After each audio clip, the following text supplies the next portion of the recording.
जय भीम, नमो बुद्धाय. जय भीम नमो जय भीम नमो बुद्धाय. सर्वांचं स्वागत आहे. आज आपण धम्मपदातली 202 नंबरची गाथा पाहूया. आणि जो आपला सुखवग्गू चाललाय, सुखवग्गातली 6वी गाथा इंटरेस्टिंग गाथा आहे. आणि हम्म. फार मोठा विषय आहे तसं. हा, हम्म. खूप मोठा विषय आहे. तो आता आपल्याला लक्षात येईल हळूहळू. नथी राग समो अग्गी, नथी दोष समो कली, नथी खंद समा दुःखा, नथी संती परं सुखं. अनुवाद असा केलेला आहे की आसक्तीसारखी आसक्तीसारखी आग नाही. आता आसक्ती म्हणजे त्यांनी राग, रागाला आसक्ती, राग म्हणजे लोभ किंवा तृष्णा, म्हणजे आसक्ती जवळचा शब्द आहे. तर आसक्तीसारखी, आसक्तीसारखा दुसरा अग्नी नाही. द्वेषासारखा दोष, द्वेषासारखा दुसरा मळ नाही. त्यांनी आता कलीचा अर्थ मळ केलाय, पण कलीचा अर्थ मराठीमध्ये जी कळ शब्द आहे ना, कळ, हम्म. कळ म्हणजे पोटातली कळ नाही. कळ म्हणजे कळ लावणे, कळी. क- कली म्हणजे कळी, कलियुग म्हणतात ना, म्हणजे कळीचं युग आहे. तर कळीचं कलियुग म्हणजे संघर्षाचं युग आहे, कळींचं युग आहे. अ, आता आपण युद्ध पाहतो, तो त्याचाच परिणाम आहे. तर वाढता द्वेष, दोष, हा वाढता द्वेष म्हणजे वाढतं कलियुग. आणि त्याचं कारण हे रागत आहे, परत आसक्ती आहे, तृष्णा आहे. काहीतरी पाहिजे पाहिजे पाहिजे म्हणून नको नको नको. हे पाहिजे आणि त्याच्यात जो अडथळा येईल तो नको. तर हे पाहिजे नकोचं जे हे चित्त आहे, हे चित्त अग्नी निर्माण करतं. त्याच्यासारखा मोठा अग्नी नाही असं म्हटलेलं आहे. नथी राग समो अग्गी, रागासारखा दुसरा अग्नी नाही. म्हणजे लोभासारखा, आसक्तीसारखा, तृष्णेसारखा दुसरा अग्नी नाही. बाहेरचा अग्नी तरी थांबतो, विझतो, परंतु हा चित्तातला जो राग आहे, आसक्ती आहे, तृष्णा आहे. राग हा हिंदी शब्द आहे. हा लोभाचा, लोभाला हिंदीमध्ये राग म्हटलेला आहे किंवा पालीमध्ये राग म्हटलेला आहे. तर हा जो लोभ आहे, हा जो हम्म, ही जी आसक्ती आहे, ही जी तृष्णा आहे, हे जे पाहिजे पाहिजे ती जी प्रवृत्ती आहे चित्ताची, त्याला राग म्हटलेला आहे किंवा लोभ. तर तो अग्नीसारखा तो जाळतो तो, कारण तो थांबत नाही. म्हणून त्याच्यासारखा दुसरा अग्नी नाही असं म्हटलेलं आहे. नथी नाही, नथी राग समो अग्गी, रागासारखा, तृष्णेसारखा, आसक्तीसारखा दुसरा अग्नी नाही. कारण चित्तातला अग्नी जो आहे, ती एक शक्ती आहे, आंतरिक शक्ती आहे. ती जन्माबरोबरच आली, त्याच्यामुळेच जन्म आहे खरं म्हणजे. वास्तव म्हणजे आपण आपलं जे अस्तित्व आहे, हे त्या आसक्तीमुळेच आहे, त्या तृष्णेमुळेच आहे. कारण काहीतरी पाहिजे, अस्तित्व पाहिजे, म्हणून काहीतरी निर्माण होतं. अस्तित्वाच्या पाठीमागं हा रागच आहे, तृष्णाच आहे.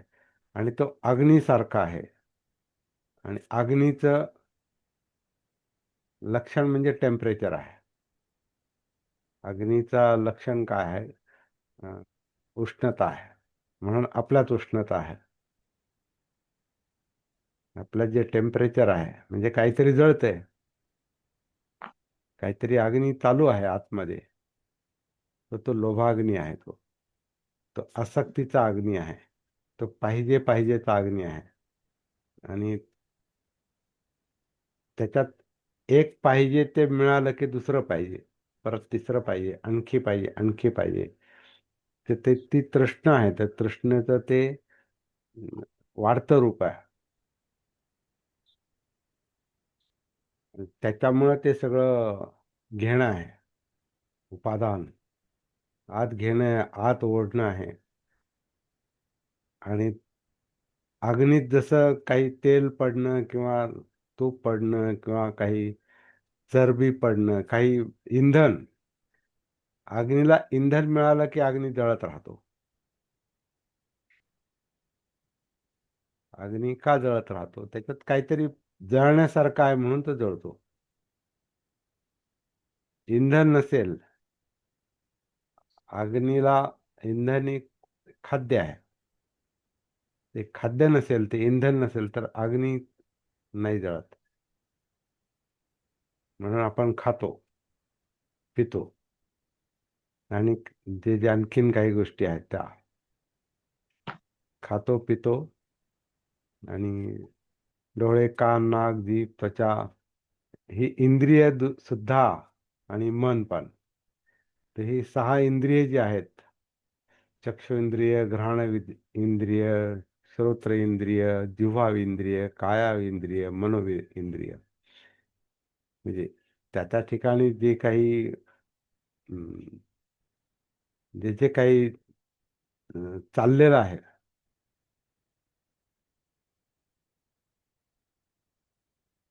ते सगळं घ्यायचंच काम आहे, उपादानाचंच काम आहे. कारण तो आतला जो पाहिजेचा अग्नी आहे, रागाचा अग्नी आहे, लोभाचा अग्नी जो आहे, तो अग्नी डिमांड करतो, मागणी करतो, पाहिजे पाहिजे म्हणतो.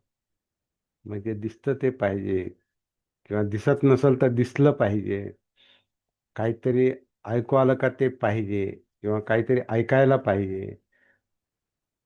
नको ते ऐकायला आलं तर त्याच्याबद्दल पुन्हा द्वेष, तोही अग्नीच आहे परत. पण तो संघर्ष करतो. कली, कळ निर्माण करतो.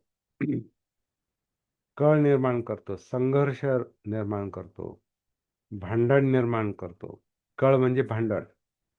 आपण म्हणतो ना, कळ केली किंवा कळ काढली, तर त्याच्या पाठीमागे द्वेष असतो. तर अग्नी आहे त्या. तो हा, परंतु लोभासारखा दुसरा अग्नी नाही.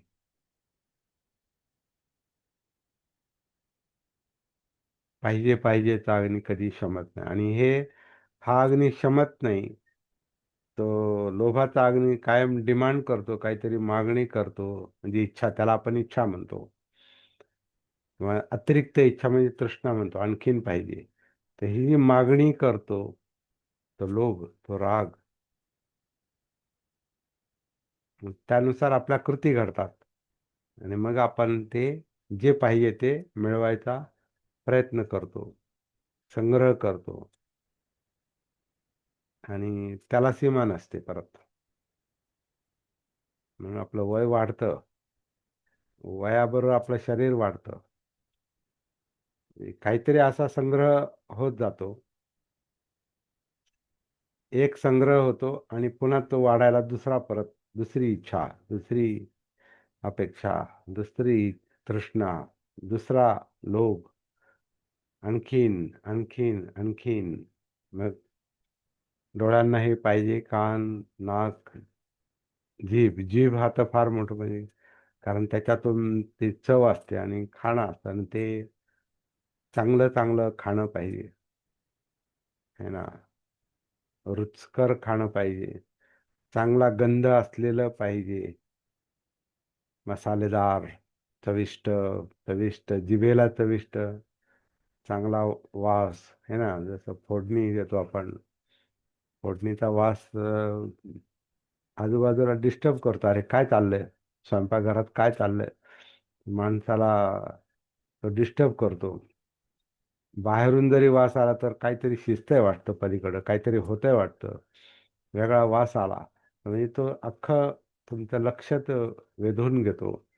आणि खरं म्हणजे ते पाहिजे, त्याला ते पाहिजे, तर मग आपण म्हणतो आपल्याला करा काहीतरी घरात, है ना. म्हणजे ह्या गोष्टी आपल्याला सक्रिय करतात.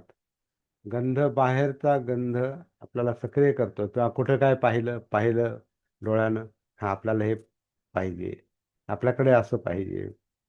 तर हे पाहिजेचा जो काही राग, हा हा जो राग आहे, ही जी इच्छा तृष्णा जी आहे, पाहिजे पाहिजे, हा अग्नीसारखा आहे.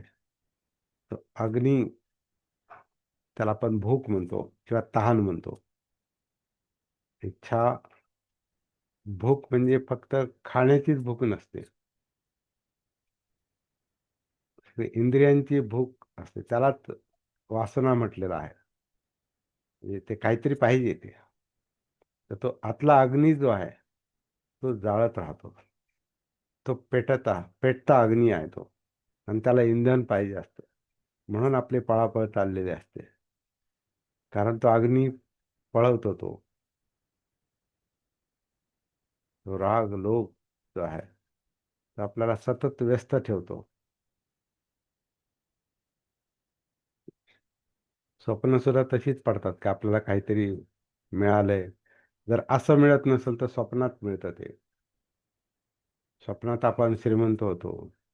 स्वप्नात आपण जे पाहिजे ते मिळतं आपल्याला स्वप्नात. पण स्वप्नात तर ती अतृप्त इच्छा आहे. पण ती इच्छाच आहे. ती अजागृत मनातली असेल, अनकॉन्शियस मनातली असेल, अं, अजागृत मनातली म्हणजे ज्याचं भान नाही, सती नाही, असं मन. तर त्याच्यात इच्छा आकांक्षा दडलेल्या आहेत. आणि तो भाग फार मोठा आहे. तो 80-90% भाग आहे जो झोपलेला आहे, झोपेत आहे, बधीर आहे, अजागृत आहे, सतीमध्ये नाही, भानावर नाही. त्याच्यात हा अग्नी चाललेला आहे मोठा. जागृत याच्यात पण अग्नी आहे.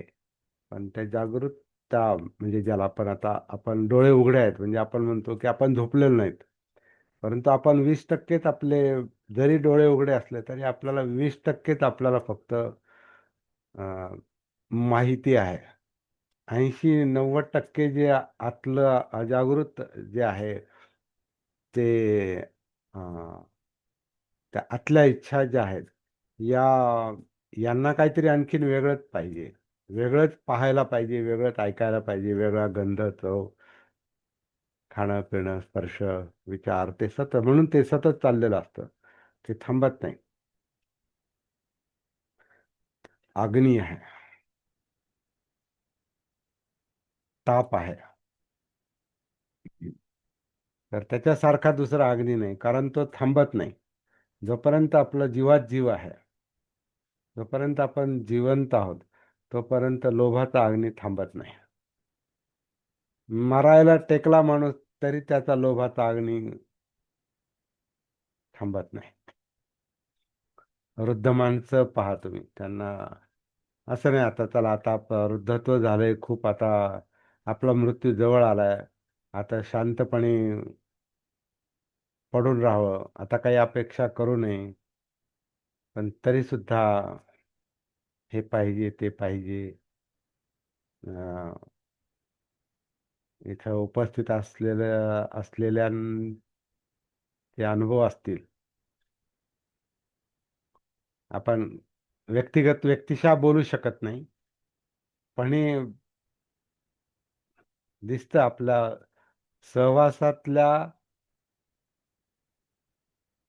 म्हाताऱ्यांचं सुद्धा दिसतं. बाकी तरुण हे ते तर आहेच आहे.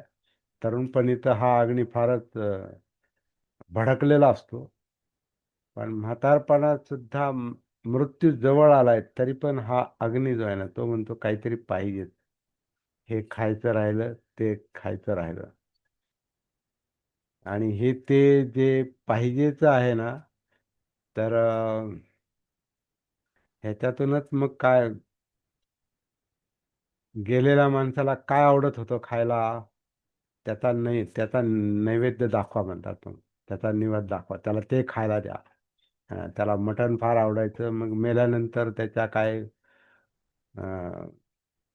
10व्याला दिवसाला, किंवा आता अजूनही काही तथाकथित बौद्धांमध्ये ती आहे, तिकडे ते हेही करतात आणि हेही करतात, जलदान किंवा पुण्यानुमोदन पण करतात आणि तिकडं निवद पण दाखवतात. आणि हे माहिती आहे सगळ्यांना. हे का? तर तो माणूस जिवंत असताना त्याच्या ज्या इच्छा होत्या त्या ह्या पदार्थांच्या होत्या, म्हणून त्याला हे आवडत होतं. त्याला भजी द्या, त्याला काय पुरणपोळी द्या, त्याला फार आवडायचं. मग त्याच्या आत्म्याला शांती मिळेल, हा आपल्या डोक्यातला विचार आहे, की त्याला तसं आवडत होतं. त्याच्यासाठी त्याची धडपड चालली होती. मग त्याला ते अर्पण करा, काय होतं त्याला, तो नैवेद्य दाखवा. आणखीन पुढं ते जरा कुणीतरी तो खाल्ला पाहिजे म्हणून कावळ्याला द्या, तो शिवला का मग ते ते त्याला मिळालं. असे काही धारणा ज्या आहेत, ह्या सगळ्या ह्या रागातल्या आणि अं, अं, मेलेल्या माणसाच्या त्या इच्छा आकांक्षा ह्या त्याच्या नात्यागोत्यातल्या लोकांना माहिती असतात, जवळच्या लोकांना. म्हणून ह्यांच्यात ती तशी इच्छा निर्माण होते की त्याला तो नैवेद्य दाखवा. आणि मग त्या आठवणी काढूनही लोक परत रडतात. त्याला हे फार आवडायचं आणि ते असं आणि शेवटपर्यंत मागत होता किंवा मागत होती. कधी कधी ते खाल्लं पण जात नाही, पण मागितलं जातं. आता अलीकडं मला काही आठवणी सांगितल्या, म्हणजे ह्या घटना सांगितल्या मला आपल्या ग्रुपमधल्या काही, नाव नाही घेत मी, पण दे काहीतरी खायला असं ते सांगायच्या घरामध्ये, आणि हे द्यायचे पण ते खात नव्हते. तर हे काय, हा जो अग्नी आहे, हा अग्नी सतत डिमांड करतो, मागत राहतो. ते कधी कधी पचतही नाही, पेलवतही नाही, फक्त इच्छा निर्माण होते. शरीर त्याला साथ पण देत नाही. जे पाहिजे ते आपण स्वतः घेऊ पण शकत नाही. कोणी दुसऱ्याने खाऊ घातलं तर ते खाऊ पण शकत नाही, पण ते पाहिजे. अग्नी जळतोय तो. जोपर्यंत हा अग्नी जळतो तोपर्यंत जीवन आहे. असा म्हणजे थोडा खोला शिरलं तर फार भयंकर प्रकार आहे. परंतु हे सत्याचं अवलोकन करणं, सत्य जाणून घेणं, हाच आपला या अभ्यासाचा विषय आहे. बुद्ध धर्माच्या जीवन समजून घेणं, जगणं हे असं असं असतंय. आणि आपण सतीमध्ये नसलो, भानावर नसलो, तर मग आपल्याला हे कळतही नाही काय चाललंय नेमकं. आपण कधी विचारही डोक्यात येत नाही, आपल्या अंगात ताप का असतो, आणि कधी कधी जास्त ताप का येतो, कधी कमी असतो, कधी जास्त, पण ताप कायम असतो. किती आपलं नॉर्मल डिग्री आपली जी असते ती किती, 92-93 काय असते. म्हणजे तेवढा ताप आपला कायम असतो. 98 हा, 98. 98, सॉरी सॉरी. बरेच दिवस मी माझा ताप मोजला नाही, त्यामुळे किंवा असं पाहिलं पण नाही, तर तो विसर पडला मला. 98 डिग्री हा नाही, 98 किंवा 98.5 असं काहीतरी, का 97.5, 98 असं काहीतरी तो. 97 नाही, 98 असतं. 98.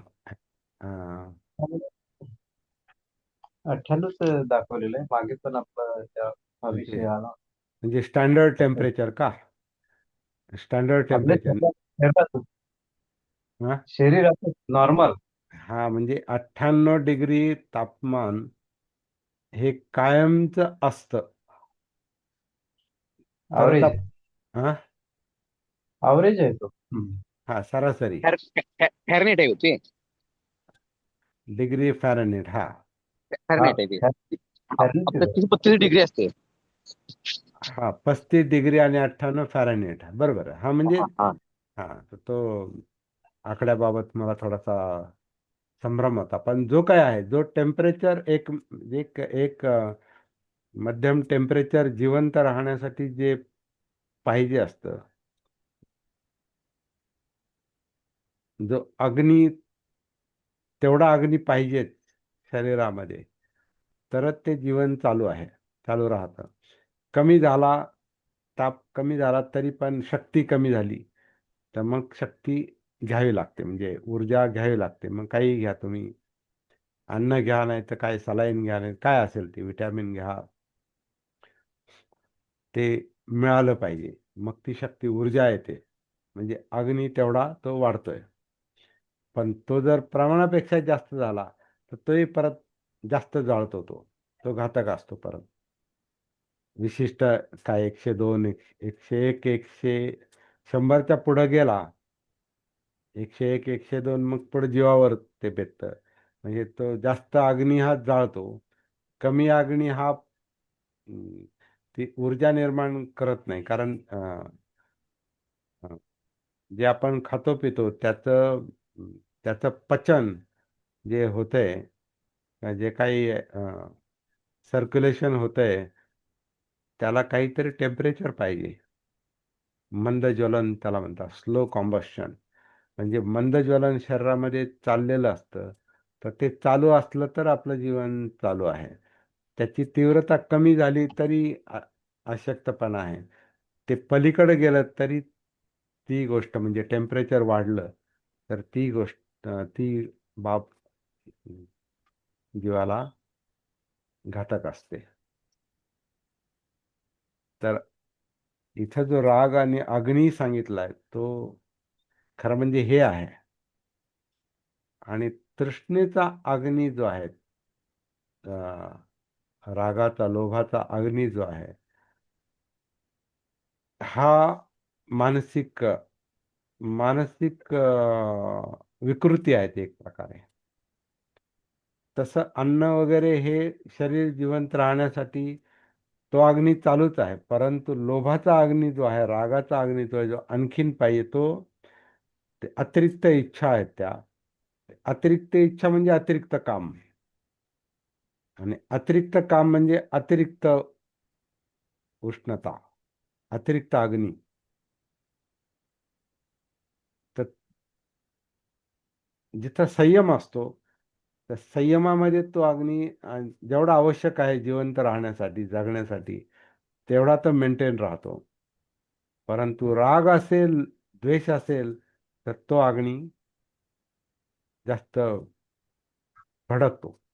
द्वेषाचा अग्नी तर भडकतो, है ना. युद्ध भडकतं म्हणजे आपलं तर युद्ध चाललेलंच आहे आतमध्ये. मार आणि बुद्धाचं युद्ध जे म्हणतात,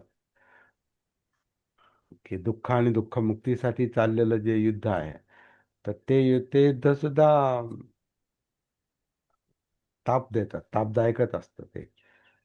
परंतु ते युद्ध करून नंतर एक प्रकारे अं, बुद्धांचा बुद्ध जर मार जर हरला तर आपण दुःखमुक्त होतो.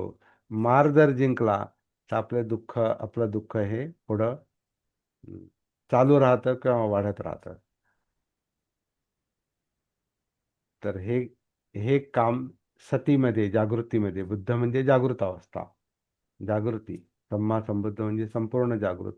तर त्या जागृतीमध्ये हे माराचं काम, हे जे आतमध्ये ह्या इच्छा, आकांक्षा, तृष्णा, जे काही असेल, विकृती, अं, चिंता, अस्थिरता, अस्वस्थता,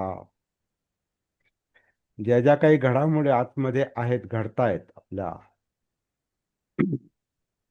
या अस्तित्वामध्ये, जिवंत अस्तित्वामध्ये, ही सती पाहते, जागृती ते पाहते. आणि पाहून त्याला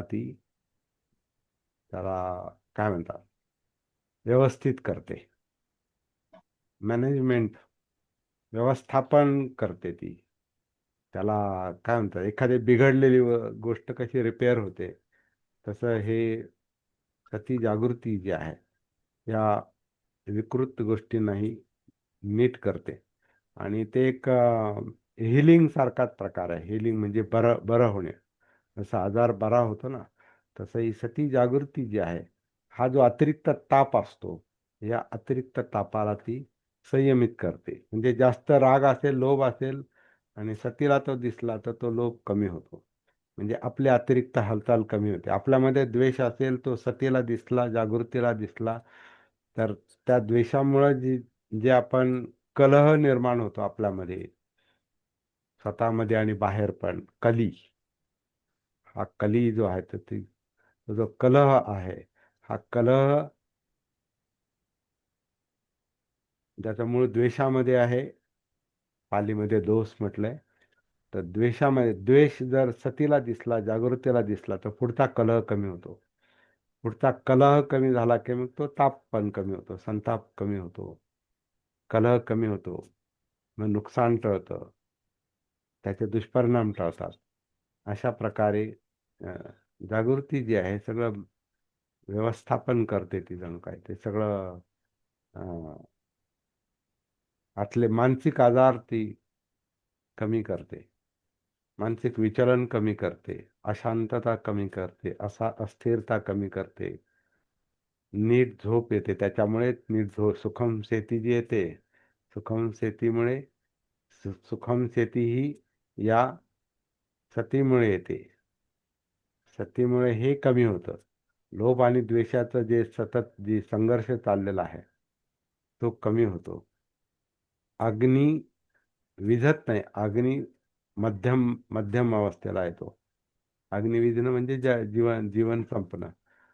पण हा रागामुळं, लोभामुळं जो उसळतो अग्नी, भडकतो अग्नी, जेवढा राग म्हणजे लोभ, तृष्णा जेवढ्या जास्त अतिरिक्त, म्हणजे आता आहे ना की जग जिंकलं पाहिजे, सगळं आपल्या ताब्यात पाहिजे, हे अतिरिक्त अतिरिक्त तृष्णा आहे. तर मग त्याच्यामुळे मग जे मध्ये येतात त्यांना, त्यांचा द्वेष, पण त्यांना खतम करणं, कलह.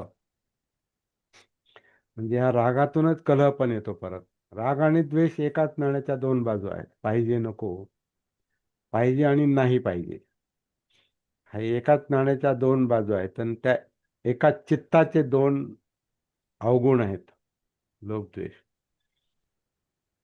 म्हणून चित्त हे सुखदुःखाचं कारण आहे. म्हणून चित्तशुद्धी, सचित्त परियोदपनं, स्वतःच्या चित्ताची शुद्धी हे एकमेव एकमेव काम आहे.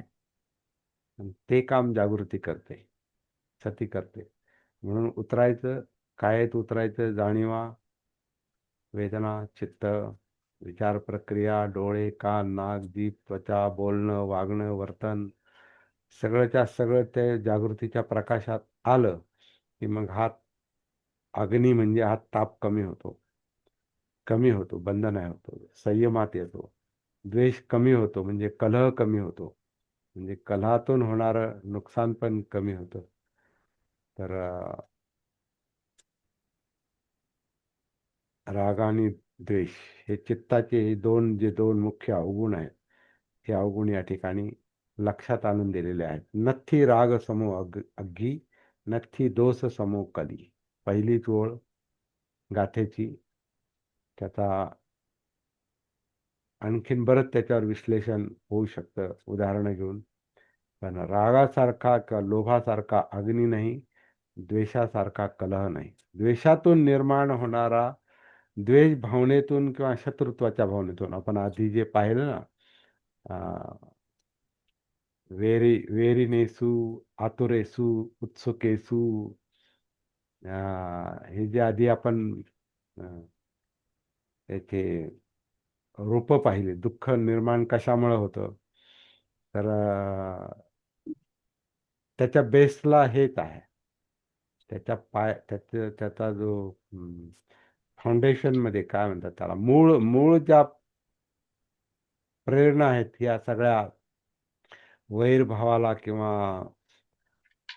आतुरतेला, आसक्तीला किंवा उत्सुकता, हे जे आपण आधी पाहिल्यात 2-3 गाथा, त्याच्या मुळाशी ही आसक्तीच आहे, राग आहे हा, आणि त्याचाच तो अग्नी आहे.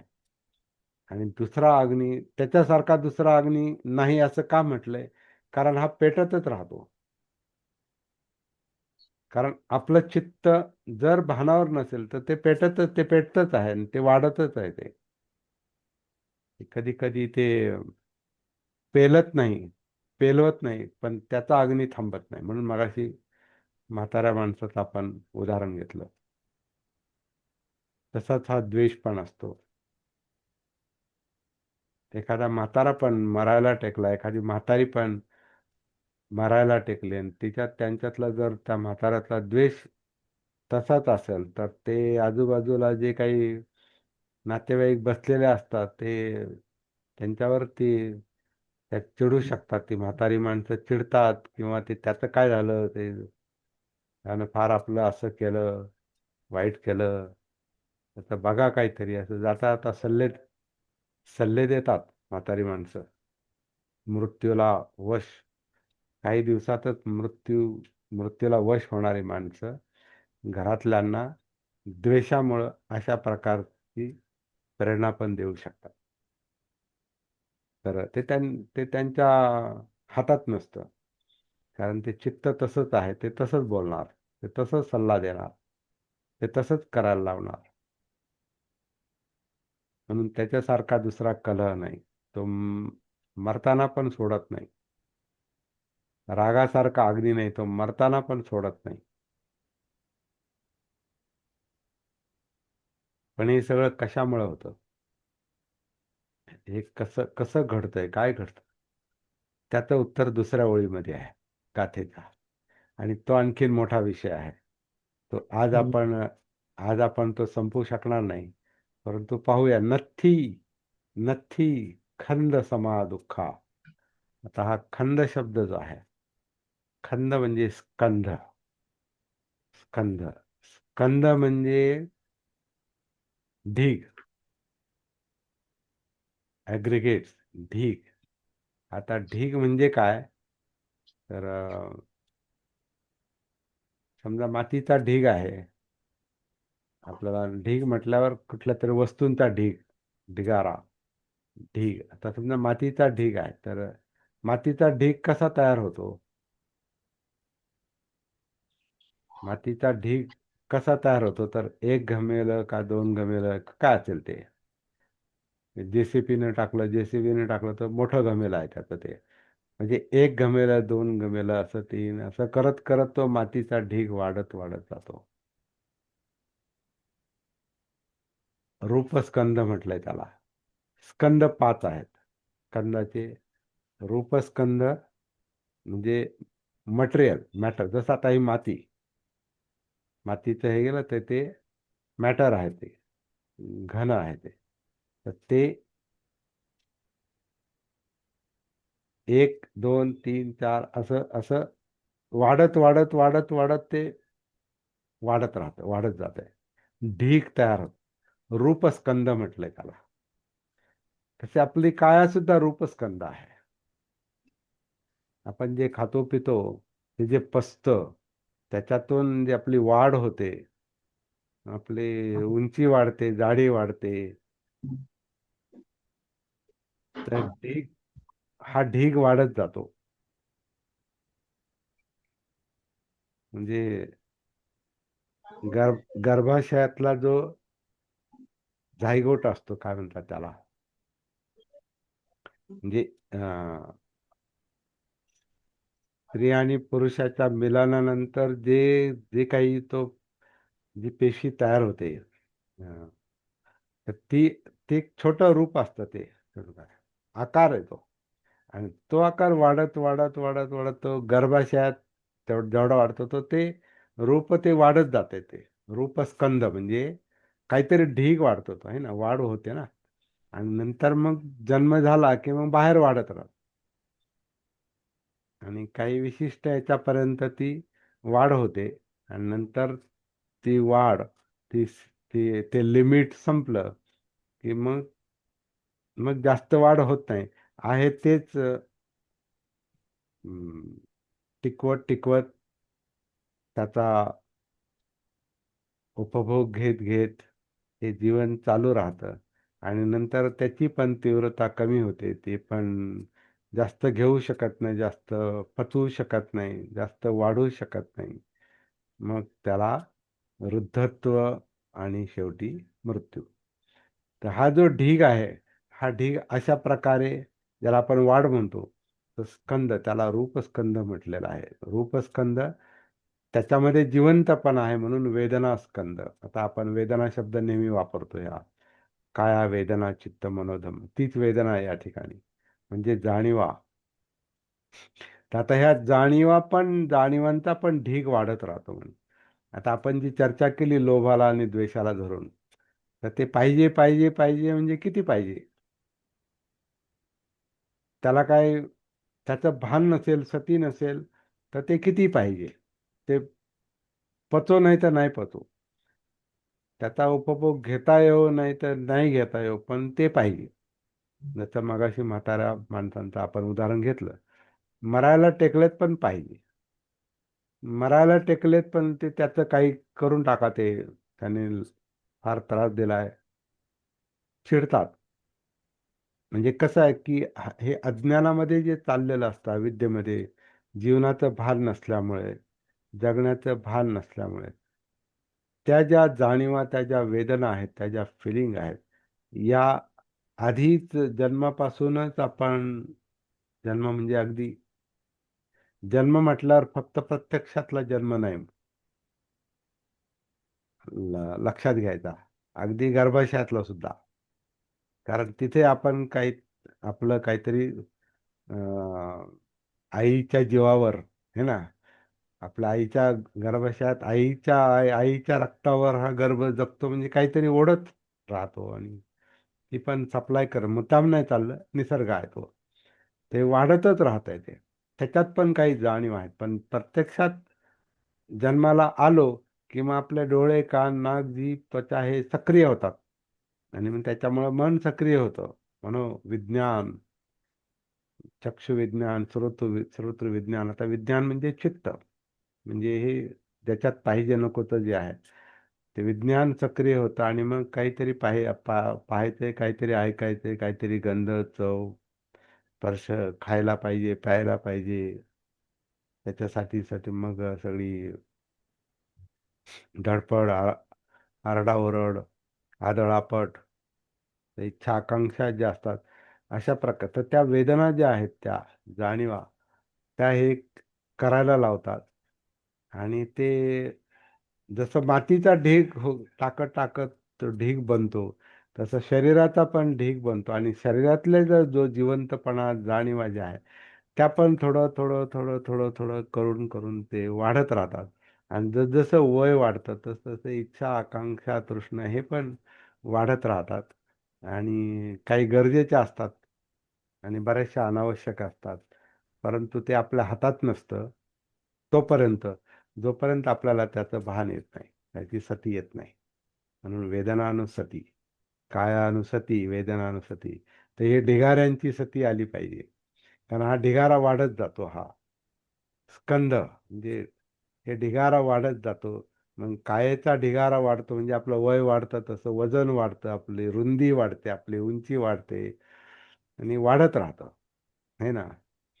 आणि काही लोकांना ते इतकं त्रासदायक होतं की डॉक्टर सांगतात वजन कमी करा, नाही तर मग काही खरं नाही तुमचं. आता ते कमी कसं करायचं? वाढताना काय मला विचारून वाढलं नाही ते, आता मी कसं काय त्याला कमी करू? ते स्कंद, तो ढिगारा वाढतो तो ह्या रागामुळं, म्हणजे लोभामुळं. आणि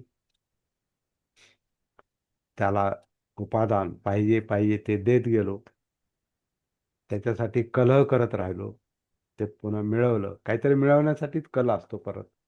कलह, द्वेष हा लोभासाठीच असतो. तर ते मिळवत गेलो, वाढवत गेलो. आता कमी कसं करायचं? जेव्हा त्रास होतो, है ना, बाकीचे आजार त्याच्यातून निर्माण होतात, बीपी, शुगर सारखे. आणखीन वजन वाढलं तर आता समजा पायांना, गुडघ्यांना सहन होत नाही, मग गुडघे थकतात, गुडघे वजन सहन करू शकत नाही, मग ते नंतर नंतर ते कामातूनही जाऊ शकतात. मग आता हे काय करायचं गुडघ्यांचं, तर ते आता करा त्याचं ऑपरेशन काहीतरी, बदला ते, त्यातलं हे काय कमी झालं, जे काय आहे ते अं, द्रव किंवा ज्या खुर्च्या त्या निकामी होत चालल्यात, मग त्याचं ऑपरेशन करा, काय का, तर ते सहन करत नाही ते. मग त्याला म्हणजे हे सगळं आपल्याला माहिती नाही. अविद्येत, अज्ञानात, गाफील अवस्थेत, भान नसताना, सती नसताना, बालपणी खेळी रमलो, तारुण्य नासले, आणि वृद्धपणी आता सगळं दिसतंय. तो म्हणतो वृद्धपणी देवा आता दिसे पहिलं तीर. आता काय करू? आता तर देव काय करणार नाही. हे जे आतलं जे आहे हे सगळं हे पाहिलं पाहिजे. तर ते जेव्हा पाहायचं तेव्हा आपल्याला ते असं म्हणा की कोणाचं मार्गदर्शन नसतं, म्हणजे धम्म कानावर पडत नाही, कोणाचं मार्गदर्शन नसतं, आणि आपल्यालाही स्वतःला होऊन काही समजत नाही, कुणी सांगणारही नाही, मलाही कळत नाही.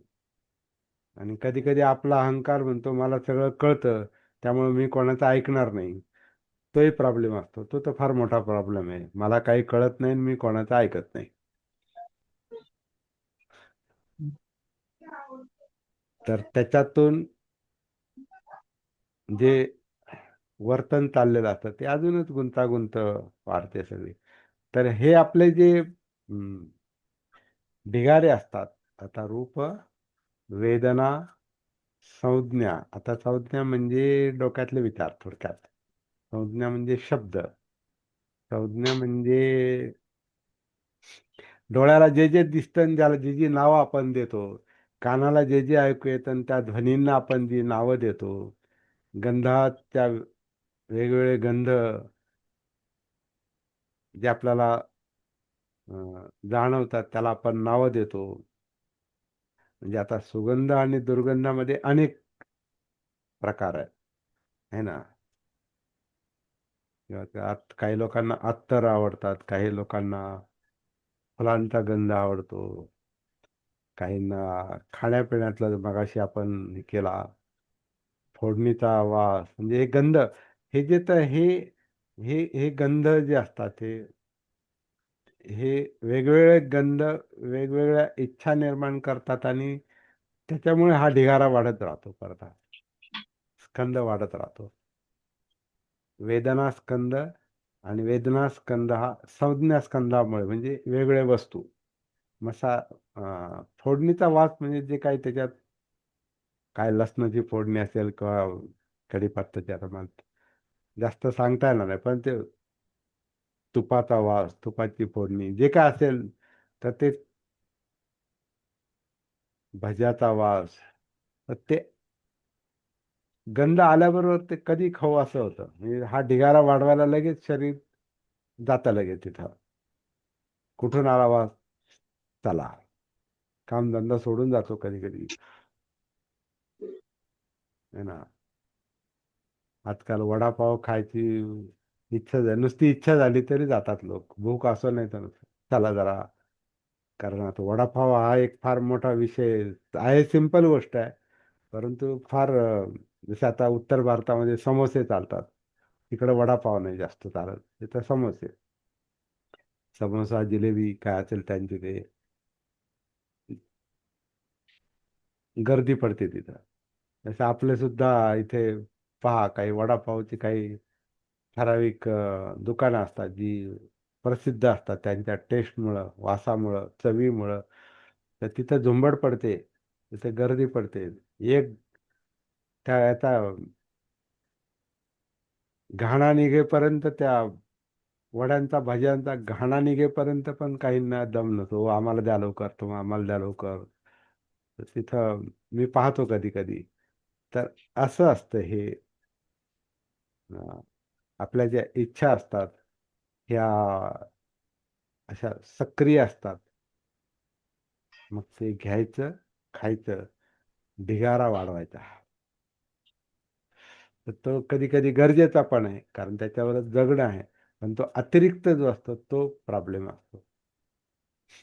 म्हणजे रूपस्कंद, वेदनास्कंद, संज्ञामध्ये आता आपण भजी म्हणतोय, भजी हे नाव किंवा बटाटा वडा हे नाव किंवा सुगंध, फुलांचा सुगंध, ही नाव जी आपण देतो त्याला संज्ञा म्हणतात. संज्ञा म्हणजे विचार म्हणा, विचारांचे विषय, शब्द.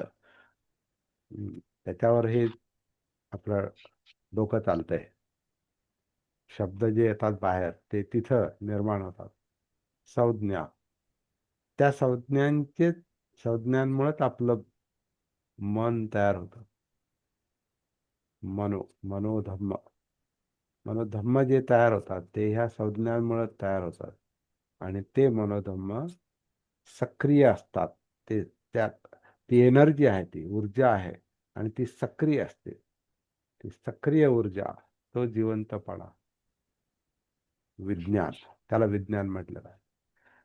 तर त्याचा हे सगळ्या विज्ञानाचा ढिगारा असतो, संज्ञांचा ढिगारा असतो, संस्कारांचा ढिगारा असतो. ते मन संस्कार, संज्ञेतून संस्कार निर्माण होतात. संस्कारांचा ढिगारा असतो, त्यात ते संस्कार सक्रिय असतात, म्हणजे त्याच्यात विज्ञान असतं, जिवंतपणा असतो, त्यात विज्ञान असतं. सगळं हे निसर्गाचं असं चक्र, हेच भवचक्र. हे निसर्गाचं चक्र आपल्याला हे जगताना हे सगळ्या गोष्टी करायला भाग पाडतं. आणि म्हणून आपलं वर्तन, त्याच्यातून वर्तन तयार होतं. त्याला धरूनच बोलणं चालतं, कृती चालते, पाहणं, ऐकणं, गंध, चव, स्पर्श, विचार. चित्तामध्ये हे लोभ, राग, हे सगळं जे चाललेलं आहे, हे सगळं आपल्याला जे कृती करायला भाग पाडतं. तर ती कृतीतून जे उपादान होतं सतत ते आत येत राहतं. आत येतं, परत त्याचं विघटन पण होतं. ते म्हणजे इनटेक आणि आउटलेट काय म्हणतात त्याला, खाणं पिणं आणि ते त्याचं उत्सर्जन होणं, खाणं पिणं उत्सर्जन होणं, परत भूक लागणं, परत खाणं, आणि त्याच्यातून जे आहे ते वाढणं, हे जे सतत सतत चाललेलं असतं हे. आणि जे आपण वाढत असतो, तर याला या धम्माच्या ह्या तांत्रिक भाषेमध्ये पंचस्कंध म्हणतात. आणि बुद्धांनी ती गोष्ट लक्षात आणून दिली की या 5 स्कंदामध्ये सगळं जीवन आहे. त्याच्यामध्ये त्याचे स्पष्ट 2 भाग केलेत, नामरूप. तर रूप म्हणजे ही काय आहे, आणि नाम म्हणजे ज्याच्यामध्ये ही वेदना, संज्ञा, संस्कार, विज्ञान किंवा वेदना, चित्त, म्हणजे हे पाहिजे नकोचा संघर्ष, त्याच्यातच संस्कार आहेत परत. तर ते विचार आणि त्याला तर धरून चाललेले विचार, हे याच्यातच सगळं ते नामात येतं. नाम एका शब्दामध्ये येतं. आता खूप काय तत्वज्ञानामध्ये आपण जर त्याच्यात उतरलो तर तो एक वेगळा अभ्यास आहे. परंतु बॉडी माइंड, बॉडी म्हणजे काया आणि माइंड म्हणजे सगळंच, वेदना, संज्ञा, संस्कार, विज्ञान किंवा वेदना, चित्त, विचार, मनोधम्म, असं ते कॅटेगरायझेशन केलेलं आहे. तर आणि आता हे हे सगळं ह्या परत ह्या पंचस्कंदाच्या 5 ढिगाऱ्यात आहे, असं पण म्हटलेलं आहे. तर रूप, वेदना, संज्ञा, संस्कार, विज्ञान, हे 5 ढिगारे आहेत, हे स्कंद आहेत. नथी खंद समा दुःखा. तर हे जे स्कंद आहेत, हे जे ढिगारे आहेत, याच्या खाली सगळं गुदमरण आहे. याच्यासारखं दुसरं दुःख नाही म्हटलं. नथी खंद समा. आता हे थोडस, आता म्हणून याला आपण हाडामासात उतरणं म्हणतो ना. हे हाडामासात उतरणं म्हणजे ह्या ढिगाऱ्याखाली, ढिगाऱ्यात शिरणे. कारण या ढिगाऱ्यात जाणीव आहेत, वेदना आहेत, फिलिंग आहेत. ह्या ढिगाऱ्यातच मेंदूतून निघालेली जी मज्जा संस्थांचं जे जाळं आहे, जे पाठीच्या कण्यातून सगळ्या शरीरभर आणि सगळ्या तुमच्या नखा काय म्हणतात बोटांच्या टोकापर्यंत, पायांच्या बोटांच्या टोकापर्यंत सगळ्या शरीरभर जे मज्जासंस्थांचं जाळं असतं हे त्या ढिगाऱ्यात शिरलेलं आहे, जणू काही कंदात शिरलेलं आहे. रूपातच वेदना आहेत, म्हणजे या शरीरातच जाणीव आहेत, जाणीवांमध्येच रूप वेदना संज्ञा आहेत, संज्ञांचे संस्कार आहेत, आणि त्याचं हे जिवंतपणा विज्ञान आहे. हे सगळं हे ढिगाऱ्यातच आहे, त्या कंदात आहे. आणि आपण जेव्हा सतीचा अभ्यास करतो तेव्हा ह्या कंदात शिरतो, असं म्हणू आपण, या ढिगाऱ्यात शिरतो आपण. त्याचं भान येतं, त्याची जागृती येते, आणि त्याचा आधार जो असतो तो जाणीवा, वेदना, फील होतं, जाणवतं येते. हे काय असं ओढून ताडून शिरण्याचा प्रकार नाही तो. हा मी आता शिरल म्हणून तुम्ही नाही शिरू शकत, तसं नाही ते. त्यात एक त्या पद्धतीने गेलं तरच ते होतंय. काय म्हणतात तिथं, घिसाडघाई चालत नाही. आणि ते आधी समजून घ्यावं लागतं. तर तीच या अष्टांग मार्गात पण काही गोष्टी सांगितल्या, पण त्याच्यात प्रॅक्टिकल मला कमी दिसतंय. थेरी आहे ती, एक प्रकारे सिद्धांत आहे, अभ्यास आहे तो. परंतु प्रॅक्टिकल गोष्टी मला या आनापानसती सूक्तामध्ये दिसतात. आणि याच्यामध्ये श्वासाच्या आधारे कायेत उतरणं, म्हणजे या रूपस्कंदात या ढिगाऱ्यात उतरणं, कायानुसती, आनापानसतीतून कायानुसती, कायानुसतीतून वेदना, जाणीवा, जिवंतपणा, सुखदुःख. सुखदुःखाचं कारण हे चित्तातला राग आणि द्वेष, लोभ आणि द्वेष, पाहिजे नको, आणि याच्यानुसार चाललेलं आपलं डोकं, म्हणजे मनोधम्म. तर हे याच्यात मला स्पष्ट दिसतंय. पण ही प्रॅक्टिसचा विषय आहे. हे काय त्याच्यात लिहिलं म्हणजे आपण त्याच्यात शिरू असं नाही. ते आणि ते क्रमाक्रमानं जावं लागतं. ते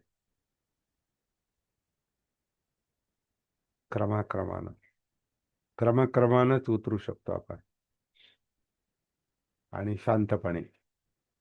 घिसाडघाई चालणार नाही, आदळआपट चालत नाही. तर आदळआपट तर अशी चालली, ढिगारा वाढवण्यात आदळआपट चालली. आता ढिगारा आपण एकदम उकरू पण सुरुंग नाही लावू शकत त्याला. सुरुंग लावलं तर मग संपलो आपण. काही लोक एकदम काहीतरी असं ध्यान करून असं काहीतरी पकडायला पाहतात आणि अडकून जातात, त्या ढिगाऱ्याखालीच अडकून जातात. म्हणून काही लोक ध्यान करतात ते कन्फ्यूज होतात, ते गोंधळून जातात ते आतमध्ये. काहींना तर आत जातात, बाहेर येता येत नाही. म्हणून जे काही जुने तपस्वी साधू संत जे आहेत ना, ते गेले जंगलात आणि तिकडचे झाले, कारण आत गेले पण बाहेर येता येत नाही. आणि बुद्धांचं सुद्धा, सिद्धार्थ गौतमांच्या काही साधना ह्या अशा प्रकारच्या होत्या, पण म्हटलं अरे काही खरं नाही, याच्यात काहीच नाही, काही मिळत नाही. काहीतरी जाणवतंय पण यातना कमी होत नाहीत. दुःख जाणवतं पण दुःखमुक्ती नाही मिळत. दुःख जाणवते पण ते वाढत, त्याच्यातून बाहेर जर पडता नाही आलं तर मग ते दुःख जाणतो आणि दुःखातच राहतो आणि दुःखातच मरतो. मग ते तर चालूच आहे. म्हणजे मग तुम्ही खा प्या मजा करा, काम सुखल्लिकानुयोगो, तिथे तेच आहे. आणि ताप द्या स्वतःला, तप करा, तपश्चर्या करा, ध्यान करा, आत्मक्लेश द्या, तिथं पण ते अपेक्षा आहे याच्यातून काहीतरी मिळेल. काहीतरी कर्मकांड करतो, अपेक्षा आहे, पण हेतू साध्य होत नाही. हे जेव्हा सिद्धार्थ गौतमांच्या लक्षात येतं, तेव्हा जो शेवटचा जो मध्यम मार्ग त्यांना सापडलाय, तो भानावर येण्याचा आहे, जागृतीचा आहे. काय चाललंय सगळं हे त्याच्यामुळे त्यांच्या लक्षात आलं. म्हणून दुःख सापडलं का, दुःखाचं कारण सापडलं म्हणून दुःख दुःख सापडलं. ते दुःख सापडलं, आधी नुसतं दुःख भोगलं, सापडलं नाही ते. आपल्याला पण दुःख होतंय, पण कशाचं काय काय प्रॉब्लेम आहे, म्हणजे चिंता का निर्माण होतात, भीती का वाटते, अस्वस्थता का आहे, अस्थिरता का आहे. दुःख भोगतोय आपण, दुःखाचा अनुभव येतो, पण दुःख सापडत नाही. त्याचं अस्तित्व, त्याचं स्वरूप लक्षात येत नाही, कारण ते ह्या ढिगाऱ्याखाली आहे. नथी खंद खंद समा दुःखा. खंदासारखं दुःख नाही, तर त्या कंदात शिरूनच ते दुःख कळतं. हे काम सती करते. प्रॅक्टिकल काम आहे हे.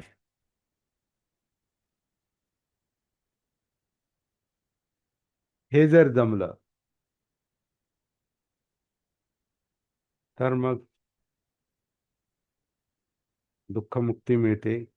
कारण कारण दुःखाचं कारण कळालं की सतीला कारण कळालं, सतीला बोध झाला की नॅचरली, नैसर्गिकपणे त्याचं निवारण होतं. कारण तिथं बोध आहे, बोधी आहे, सम्यक दृष्टी आहे, समज आहे, अंडरस्टँडिंग आहे, जाग आहे. जाग आल्यामुळं समज आहे. आणि एकदा एखादी गोष्ट समजली की मग काही बाकी राहत नाही. समजतच नाही तर मग आपल्या कृतीला पण, प्रयत्नाला पण दिशा राहत नाही. काही करतो मग आपण, म्हणजे जसं समजतं तसं करतो. आणि समज जर योग्य नसेल, म्हणजे मिथ्या दृष्टी असेल, तर मग मिथ्या कर्म, सगळं सगळं मिथ्या. मिथ्या दृष्टी, मग मिथ्या संकल्प, मिथ्या वाणी, मिथ्या कर्म, मिथ्या आजीविका, मिथ्या व्यायाम, मिथ्या सती बनते, मग ते ध्यान बनते. मिथ्या सती म्हणजे मी ध्यान म्हणतो. म्हणजे आता बोलता बोलता आपण, तर ते एकाला धरून चालते. ती सती म्हणजे एकाला धरून चालणं नाही. सती म्हणजे सर्वसमावेशक भान आहे, जागृती आहे. आणि मिथ्या समाधी पण असते, जसे आता मगाशी आपण म्हटलो, जंगलात हरवलेले साधू संत, ध्यानवाले, ध्यान करणारे, मिथ्या समाधीच्या मागे लागणार, तर ते त्याच्यातच जातात, दुःखातच जातात ते. काहीतरी आत्मघात करून घेतात, आत्मनाश करून घेतात. ती उदाहरणं आपण पाहतो. सापडतच नाही ते. कारण ढिगाऱ्याखाली कौशल्यानंच कुशलस्य उपसंपदा.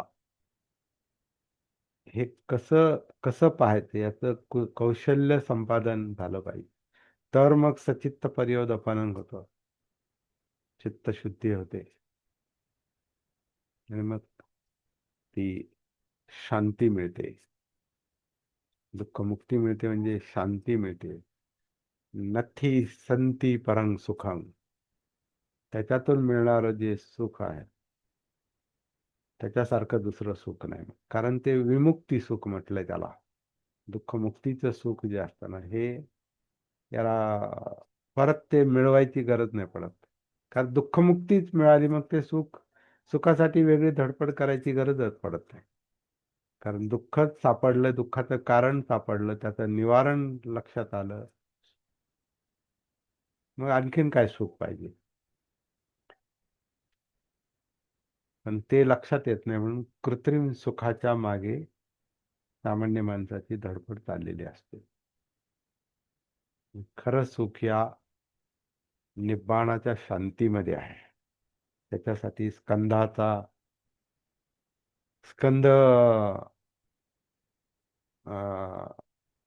स्कंद म्हणजे तर्कानं स्कंद समजणं असा आहे त्याचा अर्थ नाही, की रूप समजलं मग वेदना समजल्या, असं नाही. ते डायरेक्ट उतरून ते दिसलं पाहिजे, जाणवलं पाहिजे. आणि ते सतीला जाणवतं, जागृतीला जाणवतं. आणि मग हे राग द्वेष हे सगळंच, हे कली कलह आणि हा अग्नी, हे सगळ्याच गोष्टी अनुभवाच्या बनतात आणि त्याचं स्वरूप लक्षात येतं आणि मग आपलं खरं काम होतं. तोपर्यंत दिशाहीन धडपड चाललेली असते. सिद्धार्थ गौतमांना जे शेवटी सापडलं ते हे आहे. आणि हे सापडल्यावर फार मग थोडं काम राहतं पुढे. कारण 7 वर्ष तपश्चर्या केली, त्याच्या आधी आणखीन किती विचार केला असेल, अभ्यास केला असेल. बुद्धांनी शेवटी जी सिद्धार्थ गौतमांनी तपश्चर्या केली, ते प्रत्यक्षातली तपश्चर्या जरी 7 वर्षातली असली, त्याच्या आधी बरेच प्रयत्न केलेले असतील, परंतु शेवटी जागृती सापडल्यानंतर बुद्धगयेमध्ये तो जो बोध झाला जागृतीमुळे, तर ते काही दिवसातलंच काम आहे.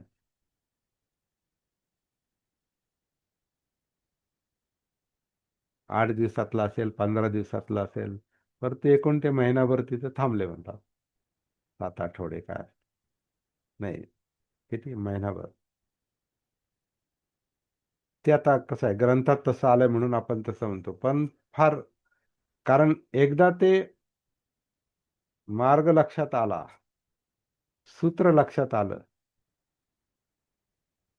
कौशल्य लक्षात आलं, की मग काय, फक्त कामच शिल्लक राहतं. पण कौशल्यच नाही लक्षात आलं तर कामाला अर्थ नाही राहत, म्हणजे प्रयत्नांना अर्थ नाही राहत. तर शेवटी अनेक चुका जरी त्यांच्याकडून झाल्या, पण शेवटी त्या चुकांमधूनच त्यांना हा मध्य मार्ग सापडलेला आहे.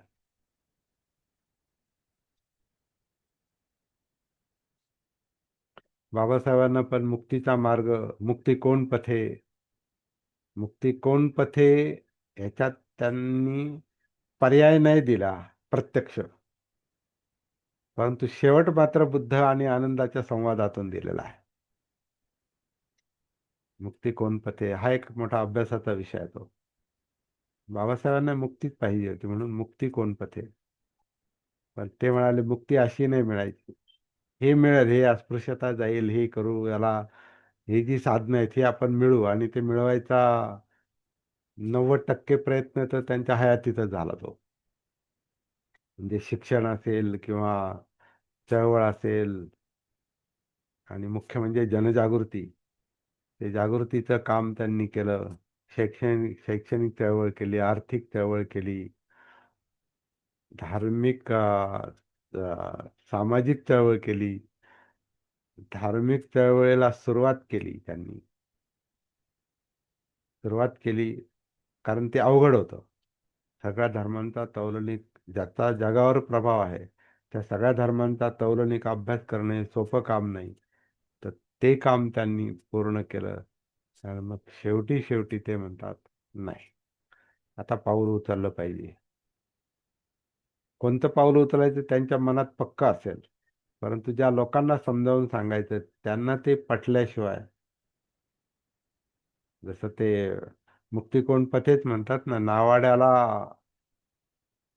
नाव घेऊन जाताना त्याला अंदाज घ्यावा लागतो की आपल्या नावेत किती लोक येणार आहेत, किती बसणार आहेत, त्याप्रमाणे तो त्या प्रवासाला सुरुवात करतो. असे शब्दप्रयोग त्यांनी केलेले आहेत. तसा हा विषय आहे म्हणे, धर्मांतराचा विषय. बुद्ध त्याला कोणता धर्म घ्यायचा, कोणती नवीन वाट स्वीकारायची हे त्यांच्या मनात असेल, परंतु त्यांनी लोकांना डायरेक्ट सांगितलं नाही, इनडायरेक्टली सांगितलेलं आहे. म्हणून मुक्ती कोण पथेच्या शेवटी आनंद आणि बुद्धांचा संवाद आहे. स्वतःच्या बुद्धीला शरण जा, दुसऱ्याच्या अंकित होऊ नका, वगैरे वगैरे. तो एक वेगळा अभ्यासाचा विषय आहे. तर हे अनेक गोष्टी करून पाहिल्यानंतर शेवटी योग्य गोष्ट सापडते. तसंच बुद्धांचं पण झालं. अनेक गोष्टी करून पाहिल्या, शेवटी दुःखमुक्तीचा जो मार्ग सापडला तो जागृतीचा मार्ग होता. त्याच्यातून अस्तित्व समजलं, जीवन समजलं, दुःख समजलं, कारण समजलं, निवारण झालं, मार्ग सापडला, तोच लोकांना सांगितला. तर बराच लांबचा प्रवास आपला या गाथेच्या निमित्ताने झालेला आहे.